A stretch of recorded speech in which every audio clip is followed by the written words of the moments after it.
Good morning ആൾ. മെയിനായിട്ട് ഞാൻ പറയാൻ പോകുന്നത് നമ്മളെ എഫ് ഐയുടെ ഡാറ്റ തന്നെയാണ്. എഫ് ഐസിൻ്റെ ഡാറ്റയിൽ നമുക്ക് പ്രത്യേകിച്ച് പറയാവുന്ന ഇതാണ്. എഫ് ഐസ് ഇന്നലെ ബൈ ആയിരുന്നു എന്നുള്ളതാണ്.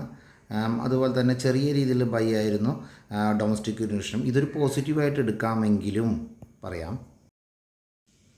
യു എസിൻ്റെ ഡോളർ ഇൻഡെക്സ് പതുക്കെ റിക്കവറിയാണ്. ഈ മൈനസ് നോക്കണ്ട, കാരണം ഇത് കണ്ടിന്യൂസ് പ്രോസസ്സ് ആയതുകൊണ്ട് പറയുകയാണ്. എങ്കിൽ തന്നെ നിങ്ങൾ ശ്രദ്ധിച്ചാൽ അറിയാം, കണ്ട 54 99 29 വിട്ട് കഴിഞ്ഞാൽ തന്നെ പോസിറ്റീവാണ്.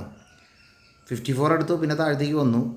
അറിയില്ല, ഇതിങ്ങനെ ഓരോ മാർക്കറ്റിൽ അവിടുത്തെ വേരിയേഷനും ഇഷ്യൂസും കാരണം ഇത്രയും വലിയ ഇഷ്യൂസ് അമേരിക്കയിൽ നടന്നിട്ട് പോലും അത് റിക്കവറി പാത്ത് കാണിക്കുന്നുണ്ട്. നമ്മൾ ഡൗൺ നാസ്ഡാക്ക് കയറുന്ന പോലെ തന്നെ ഇതിലും ഒരു റിക്കവറി കാണിക്കുന്നുണ്ട്. നിങ്ങൾക്കറിയാലോ, ഡോളർ ഇൻഡെക്സ് അപ്പായി കഴിഞ്ഞാൽ സ്വാഭാവികമായിട്ട് മറ്റുള്ള രാജ്യങ്ങളിലെ കറൻസിക്ക് അത് ബുദ്ധിമുട്ടായി മാറും, അല്ലെങ്കിൽ ഇറങ്ങിപ്പോകാൻ സാധ്യതയുണ്ട്. അപ്പോൾ ഡോളർ ഇൻഡെക്സ് കയറുകയാണെങ്കിൽ മെറ്റലിന് നല്ലതല്ല, ഗോൾഡിനും നല്ലതാവില്ല. മെറ്റൽ ഐറ്റംസിൽ ഗോൾഡൊക്കെ വന്നു കഴിഞ്ഞു എങ്കിൽ തന്നെ അടുത്തത് ക്രൂഡിന് നന്നാവില്ല. അപ്പം ഇത്രയും ഐറ്റംസുകൾക്ക് നന്നാവില്ല എന്നുള്ളത് നിങ്ങൾ ശ്രദ്ധിക്കുക. ഒപ്പം ഇന്ത്യൻ റുപ്പി അതുകൊണ്ട് ശ്രദ്ധിക്കേണ്ടേ, ഇന്ത്യൻ റുപ്പി IND അതും കുറച്ച് മോശമാവാം. ഏത് എഗൈൻസ്റ്റ് ഡോളറിന്. അങ്ങനെ വന്നു കഴിഞ്ഞാൽ സ്വാഭാവികമായിട്ടും എന്ത് പറ്റും, ഡോളർ നമുക്കറിയാലോ, ഇന്ത്യൻ റുപ്പി മോശമായാൽ മാർക്കറ്റ് മൈനസ് ട്രെൻഡ് കാണിക്കാൻ ഒരു ഇൻട്രസ്റ്റ് എടുക്കും, സ്വാഭാവികമാണ്. അപ്പോൾ 2 ദിവസമായിട്ട് നമ്മൾ ബാങ്ക് നിഫ്റ്റിയുടെ അത് എടുത്താലും തന്നെ കാണാം, ബാങ്ക് നിഫ്റ്റി പലപ്പോഴും നിഫ്റ്റി കയറുമ്പോൾ ഡൗൺഗ്രേഡ് ചെയ്യുന്ന പോലെ തോന്നുന്നുണ്ട്. അപ്പോൾ സ്വാഭാവികം ശ്രദ്ധിക്കുക, ഇതാണ് മാർക്കറ്റിനെ ഈ താഴത്തേക്ക് കൊണ്ടുവരുന്നത്. കാലത്ത് തന്നെ മാർക്കറ്റിനെ താഴത്തേക്ക് കൊണ്ടുവരുന്ന പ്രധാനപ്പെട്ട കാരണം ഈ ഡോളർ ഇൻഡെക്സിൻ്റെ അപ് ട്രെൻഡ് നമ്മളെ റുപ്പീനെ ബാധിക്കുമോ എന്നുള്ള പേടിയാണ് നിഫ്റ്റീനെ ബാധിക്കുന്നത്. നിഫ്റ്റി ഏകദേശം ജസ്റ്റ് പ്ലസ് എന്ന് പറയാം. പ്ലസ് ഇൻഡെക്സ് ഫ്യൂച്ചർ പോകുന്നത് ജസ്റ്റ് പ്ലസ്സാണ്. ട്രെൻഡ് അപ്പോഴും നമുക്ക് ട്രെൻഡ് തുറക്കുന്നതൊക്കെ ബൈ ട്രെൻഡ് തന്നെയാണ്. മാർക്കറ്റിൽ അതൊക്കെ ബൈ ട്രെൻഡ് തന്നെയാണ് നമുക്ക് കാണിക്കുന്നത്.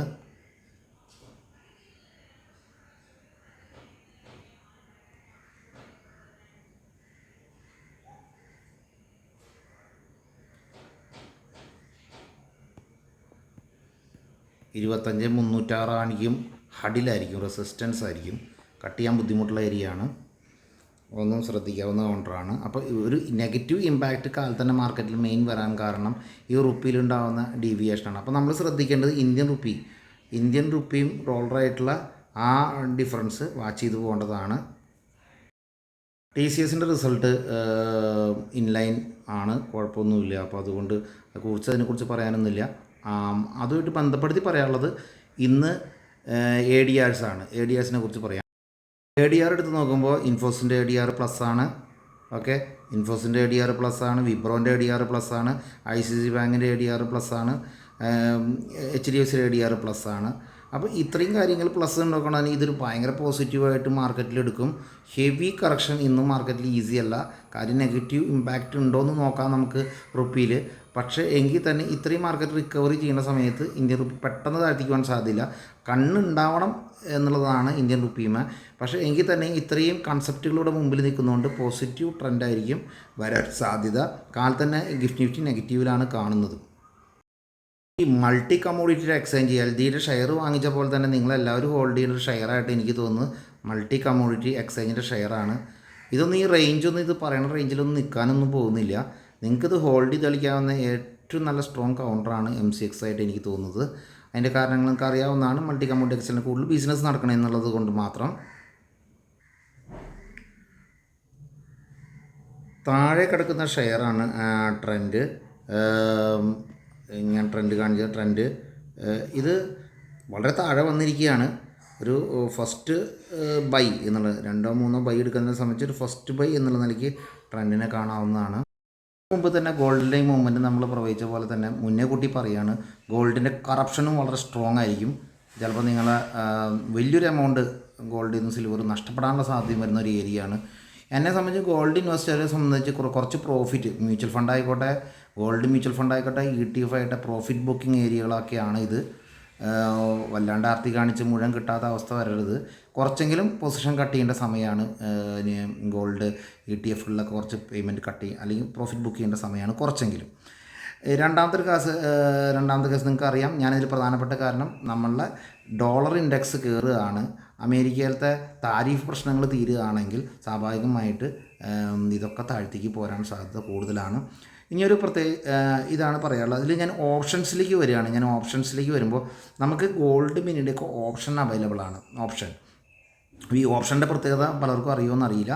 എന്തായാലും ഓപ്ഷൻ എന്ന് പറയുന്നത് നമുക്ക് ഒരു ചെറിയ ടൈം പീരീഡിലേക്ക് ഒരു ചെറിയ പ്രീമിയം കൊടുത്ത് നമ്മൾ ട്രേഡ് ചെയ്യുന്നതാണ്. അപ്പോൾ ട്രേഡ് ചെയ്യുമ്പോൾ എന്താ, ഒരു ട്രേഡിംഗ് എന്ന് പറയുന്നത്, അല്ലെങ്കിൽ ഫ്യൂച്ചർ ട്രേഡിംഗ് എന്ന് പറയുന്നത് ഒരു പ്രോഫിറ്റ് ഓർ ലോസ് കൺഫേം ആണ്.